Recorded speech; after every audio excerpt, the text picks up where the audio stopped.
एकदम मस्त असा एक्सपिरियन्स आहे फार्म हाऊसचा. तर पूर्ण आजूबाजूला शेत आहे. इकडे आपली फळबाग आहे, बाजूला ऊस आहे आणि इकडेच पाठीमागे आपलं फार्म हाऊस आहे. मॅडम तुम्हाला दाखवतील. हम्म. So this experience is something really new. जे आम्ही सिटीमध्ये राहणारे लोक आहे, आमचं लाईफ खूप हेक्टिक राहतं. दिवसभर सकाळी ट्रॅफिक, संध्याकाळी ट्रॅफिक, दिवसभर ऑफिसमध्ये वेगळी किरकिर.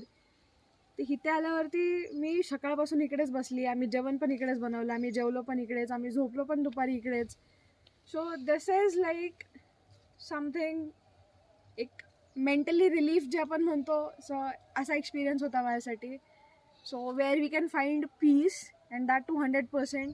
इथे तुम्हाला एकच आवाज येईल, जे बर्ड्सचा वगैरे आवाज आहे. So you will just get to hear that.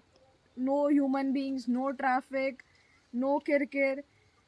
फोन्सला signal आहे, बट DND मोड पण आहे एंड ऑफ द डे आपल्या फोनला. So just put your phone on DND and enjoy this view, this climate. You can see the weather, it is all cloudy, so it feels like it will rain now. तर नक्की या, आमच्या farm हाऊसला visit करा. You will get to feel the experience.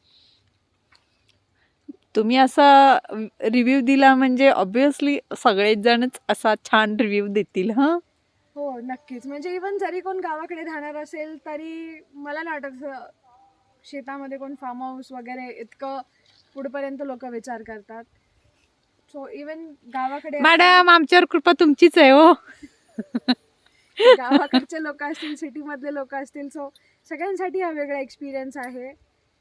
एकदम proper typical असं घर, त्यात पूर्ण आजूबाजूला शेती, तर वेगळा एक्सपिरियन्स. It feels good.